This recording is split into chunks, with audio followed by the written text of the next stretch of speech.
Jessica était assise sur une chaise, les jambes croisées et tapotant nerveusement du pied. Elle était vraiment en colère et cela se voyait. Une veine de son cou se gonflait, ses mâchoires bougeaient d'avant en arrière. Elle n'arrivait pas à se calmer car la situation l'énervait. Jessica croisa les bras sur sa poitrine, fit la moue et regarda nerveusement autour d'elle. Elle était irritée que son mari ne voie aucun problème dans cette situation. Elle y voyait plutôt une tragédie. Ils avaient déjà du mal à joindre les deux bouts et maintenant, il avait perdu son emploi. Pendant ce temps, elle était sur le point d'aller dans une clinique de fertilité pour une FIV et bientôt il n'aurait même plus assez d'argent pour la nourriture, encore moins pour un enfant. Jessica brûlait silencieusement son mari du regard. Ils essayaient d'avoir un bébé depuis 3 ans et étaient traités pour infertilité depuis 3 ans. Ensuite, ils ont dû faire la queue pour la FIV et maintenant ils n'avaient plus d'argent pour payer. Elle était furieuse et en même temps profondément désespérée. Jessica, allez, arrête de paniquer. On y va plus tard. Pourquoi tu commences ça maintenant? En plus, tu es encore assez jeune pour avoir un bébé. Et le gars s'en fiche de son âge. Est-ce que j'aurais dû supporter tous les abus du patron juste parce que j'avais besoin d'un travail? Je suis aussi un être humain et je ne veux rien supporter, dit-il avec insistance, en regardant sa femme avec irritation. Je vais me trouver un autre travail. Tu commences quoi? Je te jure, c'est comme travailler avec un enfant. Qui suis-je pour toi? Un petit garçon au bout d'une corde. Si tu ne peux pas gagner assez d'argent, pourquoi devrais-je subvenir aux besoins de toute la famille? Oui, parce que tu es un homme. Elle l'interrompit. Son cri résonna dans tout l'appartement et on aurait dit que les fenêtres tremblaient. Mais j'en doute maintenant. Pourquoi devrais-je m'inquiéter de l'argent si je suis marié? Pourquoi aurais-je besoin d'un homme s'il ne peut même pas subvenir aux besoins de sa famille? Comme on dit, avec un mari, tout devrait bien se passer, je peux moi-même vivre mal. Où as-tu vu qu'une femme doit aussi s'occuper de l'argent? Je travaille déjà, mais ce n'est pas suffisant pour te faire vivre, imbécile. J'ai 23 ans, je suis marié et je suis obligé de travailler. Oui, toutes mes amies se moquent de moi parce que leurs hommes subviennent à leurs besoins et toi, tu vas encore me poser des conditions? Ton infantilisme me rend folle. Un vrai enfant. Prends juste ton mouchoir et mouche-toi. Tu ne peux rien faire tout seul, tu ne veux rien. Si tu ne veux pas subvenir aux besoins de ta famille, alors va te marier et laisse quelqu'un d'autre te soutenir. C'est une honte, pas un homme. Comme j'en ai marre. Chaque fois que je te trouve un travail et que je t'embauche, tu trouves 1001 raisons de tout gâcher.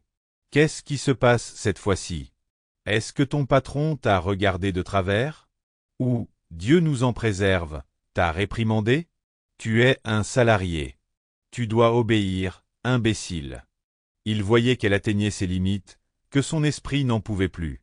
Sa voix se brisait et elle pleurait maintenant, disant de temps en temps, « Je suis fatiguée, il faut en finir avec tout ça. Je suis fatiguée de tout porter sur mes épaules. Vous n'en avez pas assez de jouer les victimes? Vous, les femmes, vous êtes devenues si audacieuses. Si vous voulez l'égalité des droits, qu'elle soit accordée sur un pied d'égalité. Maintenant, je reste à la maison et vous allez travailler, puisque vous êtes si intelligente. Tu ne fais que piquer des crises de colère. Si travailler est si facile pour toi, alors pourquoi n'es-tu pas déjà millionnaire? C'est si simple. Elle a honte de l'avouer à ses amis. Oui, tes amis couchent avec n'importe qui juste pour s'offrir des cadeaux. Tu devrais prendre exemple sur ta tante, qui ne se soucie de rien. Elle travaille comme une bête et gagne beaucoup d'argent. Elle n'a pas de chat, pas d'enfant, pas d'homme. C'est vraiment honteux. Il s'énervait et n'allait pas s'arrêter. Il en avait vraiment assez de toutes ces discussions sur l'argent. Elle lui avait trouvé un emploi pour la 3e fois et, pour la 3e fois, il avait été renvoyé de ce poste, simplement parce qu'il ne l'aimait pas. Il n'aimait pas les bureaux, les visages sombres de ses collègues et les jeunes patrons arrogants. Tout cela n'était que des bêtises. Il était en colère parce qu'il voulait être lui-même un patron, mais il ne voulait pas gravir les échelons de sa carrière. Il s'appuya de nouveau contre le chambranle de la porte, croisa les bras sur sa poitrine et dit « Tu en veux trop, Jessica. Regarde-la, elle est comme une reine. Un homme doit subvenir aux besoins de la maison, la nourrir et l'aider. Que feras-tu alors? Si tu étais vraiment belle, peut-être pourrions-nous parler comme ça. Mais tu es juste une fille ordinaire. Tu sais, Ma mère disait toujours que le travail est réservé aux femmes peu attirantes. Une belle femme pourra toujours s'en sortir grâce à son sourire et à sa taille fine. Alors tirez vos propres conclusions. Il sortit en trombe et claqua la porte de toutes ses forces. Il avait mal à la tête. Il ne s'était même pas rendu compte qu'il se trouvait devant l'entrée de l'immeuble. Il leva les yeux vers la fenêtre de son appartement, mais secoua immédiatement la tête en signe de désapprobation, pensant qu'il aurait dû divorcer depuis longtemps. Le problème était que malgré toutes les paroles de colère qu'il avait prononcées, il savait que n'importe quelle autre femme l'aurait mis à la porte depuis longtemps. Jessica se mettait en colère, criait, mais lui pardonnait et le reprenait. Il lui suffisait de revenir avec un visage sombre et de dire qu'il faisait de son mieux, mais que la chance n'était pas de son côté. Elle le serrait dans ses bras et le câlinait, et continuait à lui donner de l'argent pour acheter de la bière et des cigarettes. C'est tout ce dont il avait besoin. De plus, il avait une autre petite amie, mais plus bête et mieux lotie. Il pouvait prendre de l'argent à l'une, l'apporter à l'autre et en garder une partie pour lui. Je suis bien placé, je dois dire. Il rigola pour lui-même. Au départ, il avait 3 femmes, mais la situation commença à devenir incontrôlable, alors il décida de n'avoir qu'une seule maîtresse à côté. Il longea le bâtiment et se dirigea vers la maison de son amant pour y passer un moment utile. Il avait besoin de se détendre, et personne ne pouvait le faire mieux qu'elle. Jessica resta à la maison, debout sous la douche froide en espérant que cela calmerait sa passion. Elle tira sur la poignée de la cabine bon marché et frissonna de froid. Elle sortit, se sécha et alla dans le salon pour être seule, se rafraîchir et réfléchir. Comment s'était-elle retrouvée dans ce pétrin? Elle était prometteuse, avait beaucoup de succès et était satisfaite de sa vie. Et puis elle s'est mariée et s'est retrouvée non seulement dans un pétrin, mais dans un pétrin plein de serpents. D'un côté, elle voulait retrouver sa vie d'avant, mais de l'autre, elle voulait tout balancer en enfer. Mais un sentiment l'a empêchée de rompre cette relation.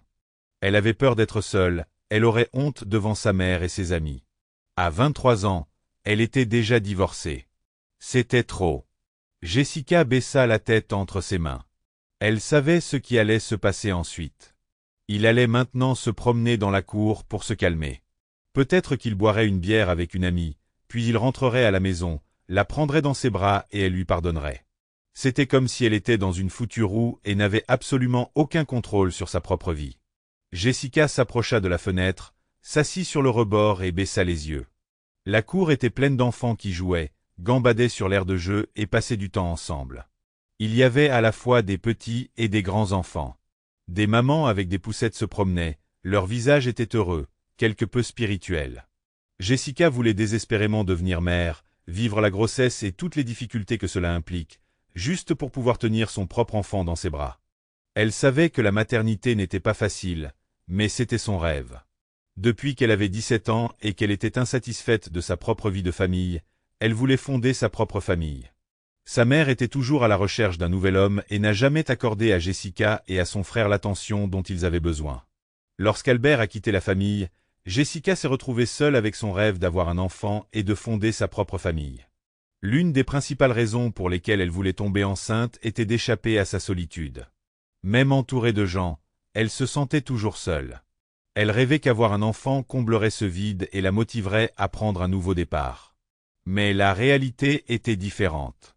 3 ans d'essai, 6 mois d'attente et voilà que tout est reparti à zéro car son mari a décidé de quitter son travail. Jessica essuie une larme. Elle entend la porte claquer dans le couloir. 4 heures s'étaient écoulées depuis le départ de son mari, mais elle ne l'avait pas remarqué. Elle ne s'était pas retournée, mais elle l'avait entendu entrer dans la douche. Il devait être encore en colère. Il sortit, entra dans le salon, puis revint quelques minutes plus tard, adossé au chambranle de la porte. Il aimait rester là, qu'il la regarde cuisiner, se disputer avec elle ou attendre que la bouilloire bout. C'était sa position de départ. Chaque fois que les choses allaient mal, il revenait ici. Je suis allé chez John. Je pars en voyage d'affaires avec lui demain, alors tu peux m'emballer. Tu veux de l'argent? Je t'en rapporterai dans 2 semaines, dit-il froidement. Je vais travailler comme un ouvrier idiot, la seule chose que je sache faire. Tu as toujours dit que si tu ne peux pas travailler avec ton cerveau, travaille avec une pelle. Alors je vais aller travailler avec une pelle. C'est tout ce que j'ai à dire, conclut-il et il partit vers le salon. Jessica ne bougea pas parce qu'elle ne le croyait tout simplement pas. L'homme qui considérait comme une corvée le simple fait de soulever ses chaussettes et de les porter à la poubelle, qui considérait que passer l'aspirateur dans l'appartement était un travail difficile, n'acceptait jamais de travail physique. Le premier jour aux côtés d'autres hommes, il s'effondrait ou pleurait même. Jessica a commencé à rassembler des choses, curieuse de savoir comment il réagirait. Elle pensait que dans quelques heures, sa patience serait à bout et qu'il abandonnerait. Il dirait simplement qu'il n'en pouvait plus, qu'il était fatigué et qu'il n'irait pas travailler. Mais il tenait bon comme un soldat de plomb têtu. Son mari s'était assoupi sur le canapé, apparemment fatigué d'avoir erré dans la cour, comme le pensait Jessica. Elle ne se doutait pas qu'il avait passé tout ce temps avec sa maîtresse. Jessica prépara sa valise, puis se rappela soudain qu'il y avait un thermos dans la voiture. Elle voulait récupérer les clés de voiture dans la veste de son mari, mais elle est tombée sur 2 bons de vacances. Elle était abasourdie. Jessica a immédiatement pris une photo des bons en s'assurant que les noms et prénoms étaient visibles, puis les a remis en place et a décidé d'attendre son départ. Il n'y avait aucune raison de piquer une crise. Elle l'aurait cru s'il lui avait dit qu'il l'emmenait à la mer pour s'excuser, pour réparer leur relation. Mais un bon portait son nom et l'autre ne portait pas du tout son nom. Il y avait un nom et un prénom complètement différents. Jessica ne s'est même pas fâchée car elle n'avait plus d'énergie après les montagnes russes émotionnelles de la journée. Elle a soupiré lourdement, a attrapé son portefeuille et est allée au magasin. Pendant tout le trajet, elle pensait que son mari la trompait. Et bien sûr, il le cachait jusqu'au bout, mentait à propos du travail.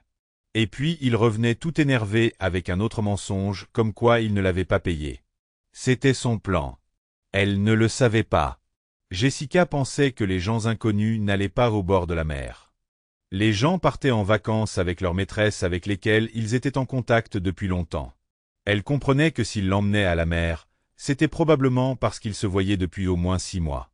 Et tout cela se passait sous son nez.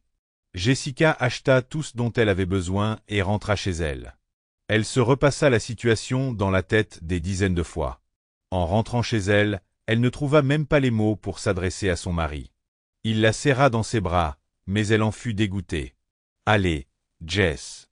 Ce n'est qu'un voyage d'affaires, mais pense à tout l'argent que je vais rapporter. Si tout se passe bien, je voyagerai avec John. Tu sais qu'il subvient aux besoins de sa famille, alors ne t'inquiète pas pour moi. Sa femme n'a pas besoin d'argent dans ce mariage. Elle le dépense sur ses lèvres, ses cils et tout le reste sans retenue. Je suis sûr que tout ira bien, dit-il. Ils dînèrent et l'homme se coucha tôt, disant qu'il devait se réveiller bientôt. Jessica a pris son téléphone et a vérifié ses messages et ses réseaux sociaux. Elle a remarqué qu'il effaçait constamment ses conversations, mais elle a également découvert qu'une fille aimait constamment ses publications. Elle est allée sur la page de la fille et a été choquée de voir son nom et son prénom. Elle a trouvé son profil sur son téléphone pour confirmer ses soupçons et l'a enregistré dans ses favoris. Jessica était profondément déçue par son mari, mais elle voulait lui donner une leçon. Elle voulait qu'il sache que les femmes ne sont pas des jouets et qu'elle ne lui permettrait pas de la traiter de cette façon. Tôt le matin, il partit et elle resta seule dans l'appartement. Elle réfléchit à la situation et une idée géniale lui vint à l'esprit. Elle l'a mis de côté et commença à préparer tous les documents pour le divorce, au cas où. Elle voulait s'assurer qu'il ne récupérerait pas un centime de ses biens après le divorce. 2 semaines passèrent vite. L'homme, bronzé et heureux, dit au revoir à son amoureuse et rentra chez lui avec une petite valise à roulettes. Il a réfléchi à la manière d'annoncer à sa femme ce qui s'était passé. Puis, il s'est considéré comme un génie car il a eu une idée brillante. Il lui a dit qu'il s'était fait arnaquer et qu'il n'avait pas été payé. Elle se sentirait désolée pour lui d'avoir travaillé si dur physiquement et de ne pas avoir reçu d'argent pour cela. Il était tellement soulagé et heureux d'avoir passé un bon moment. Il savait qu'il pourrait facilement s'en sortir, et elle lui pardonnerait de toute façon. Elle continuerait à le soutenir pendant qu'il vivrait sa vie. Il s'approcha de la maison, prit un air triste et se rendit à l'appartement. Lorsqu'il frappa à la porte, il n'y eut que le silence. Il frappa encore, mais toujours rien. Il commençait à s'énerver. Simon sortit ses clés de sa valise et essaya de les utiliser dans la crise. Il donna un coup de pied dans la porte aussi fort qu'il le pouvait, espérant que sa femme, qui était censée dormir, se réveillerait enfin. Mais ce ne fut pas Jessica qui ouvrit la porte. C'était un énorme homme tatoué avec un sourire en coin et une cicatrice sur le visage. Il sortit et dominait l'homme maigre comme un roc. « Tu pensais pouvoir toucher à ma propriété ?» demanda-t-il en crachant par terre. Simon frissonna, ne comprenant pas ce qui se passait. Il a appelé sa femme à haute voix, mais elle n'a pas répondu. L'homme l'a alors attrapée par la poitrine et l'a plaquée contre la porte. « Alors tu t'amusais avec une femme au lieu de travailler ? Eh bien, maintenant tu peux y aller et y rester. J'ai compris. Tu as perdu une femme comme ça. Ne me laisse plus te revoir ici. Tu es un monstre. » L'homme termina sa tirade par une insulte. Il lâcha l'homme, ferma la porte et Simon resta seul dans l'escalier. Il était sous le choc, il revoyait dans sa tête ce qui venait de se passer. Alors, sa femme avait trouvé un amant ? Ou bien avait-elle loué l'appartement ? Que se passait-il ? Elle ne pouvait pas savoir qu'il était parti à la mer pour des vacances avec sa maîtresse, pas pour travailler. Simon ne savait pas quoi faire. Il ne savait même pas depuis combien de temps il se tenait là, sous la porte de l'escalier. Il fixait la porte. Il était sur le point de frapper à nouveau, mais il décida de ne pas le faire. Il regarda autour de lui et vit soudain une photo posée au pied de l'escalier. Il s'approcha et la ramassa. Sur la photo, il serrait sa maîtresse dans ses bras. Il descendit les escaliers, ramassant de plus en plus de photos de sa trahison. Et lorsqu'il atteignit le bas, il se retrouva face à une immense banderole sur laquelle était écrit Dirtichité avec une photo de lui et de sa maîtresse en maillot de bain. Il était très clair, d'après la photo, qu'il n'y avait rien à cacher. Simon pâlit même, comme s'il avait été électrocuté. Il ne s'attendait pas à ce que sa femme découvre non seulement son infidélité, mais prenne aussi une si belle revanche. Il tressaillit sur le côté lorsque le type qui lui avait ouvert la porte sortit de l'entrée. « N'aie pas peur, gamin, je ne vais pas te frapper. » dit-il à voix haute et il rit. Son rire était fort et roulant. C'était agréable à écouter, mais regarder ce type était au moins effrayant. « Et je ne suis pas l'amant de ta femme, mais elle n'habite plus là-bas. J'habite là-bas. Alors si tu reviens me voir, je t'arrache la tête et je te la fourre là où tu pensais quand tu trompais ta femme. Et puis, à quoi bon tromper, mon Dieu ?» Il rit encore.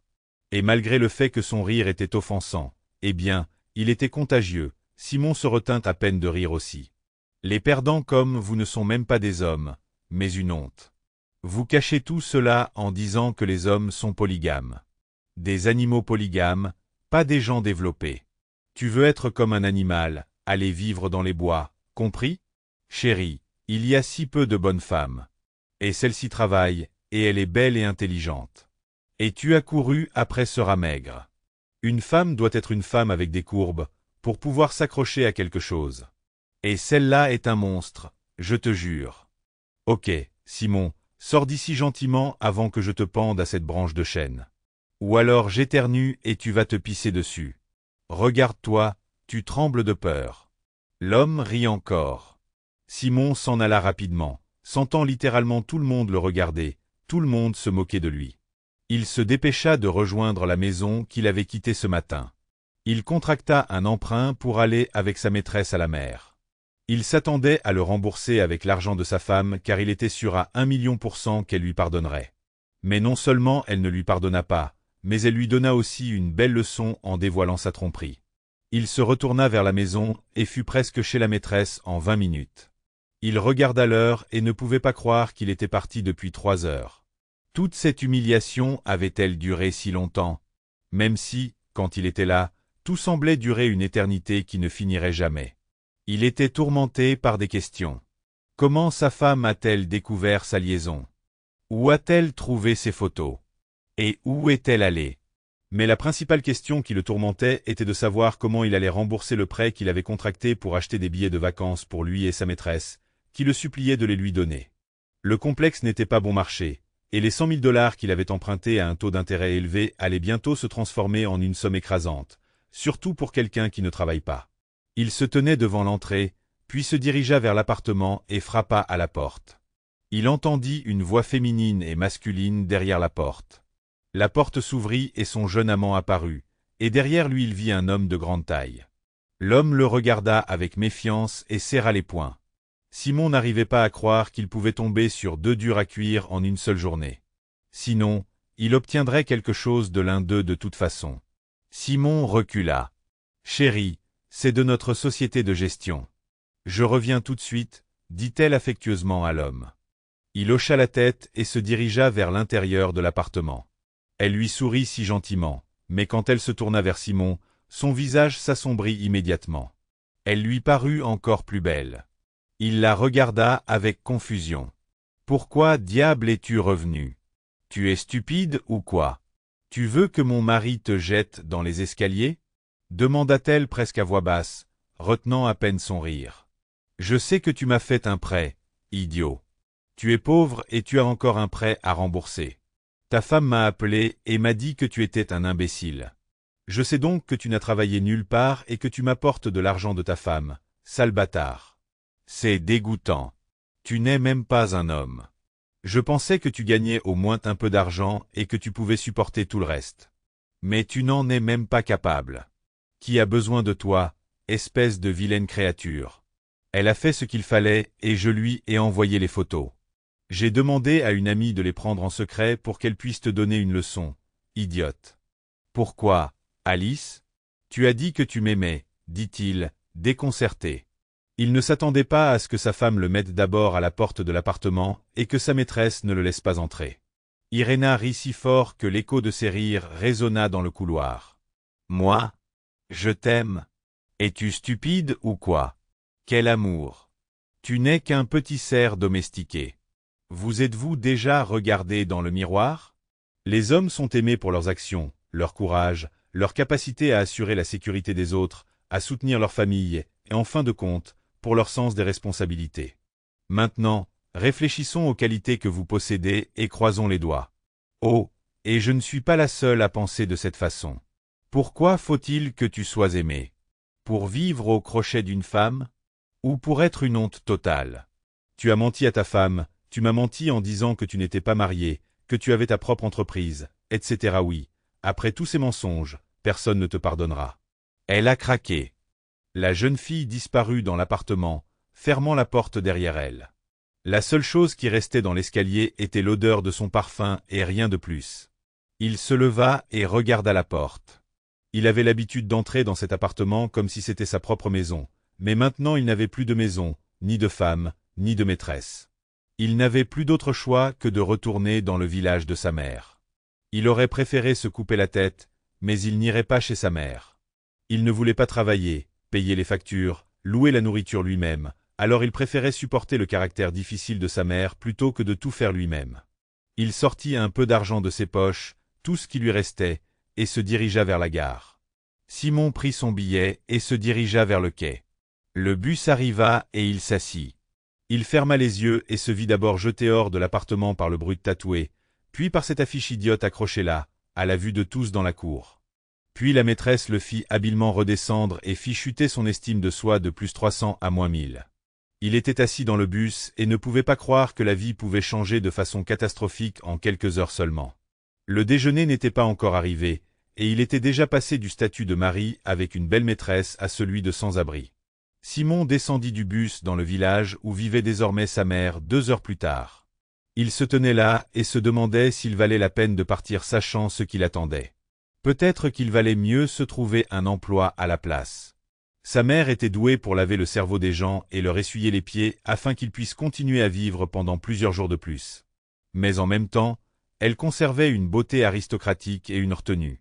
C'était une femme incroyable, il n'y avait pas d'autre façon de le dire. Lorsque Simon s'approcha de sa maison, il fut stupéfait, elle était très belle. Apparemment, elle l'avait entièrement rénovée en quelques années. Il vit une femme sculpturale assise sur le porche avec une autre femme.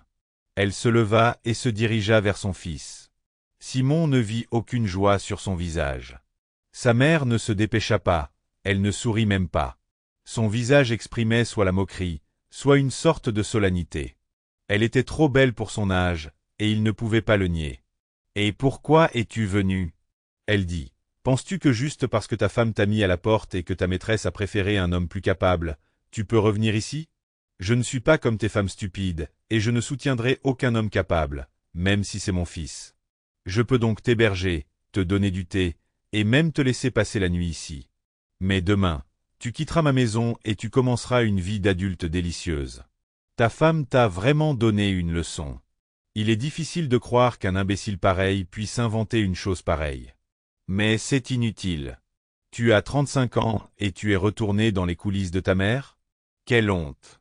Elle dit, le laissant entrer dans la cour. Il entra, baissant la tête d'un air coupable.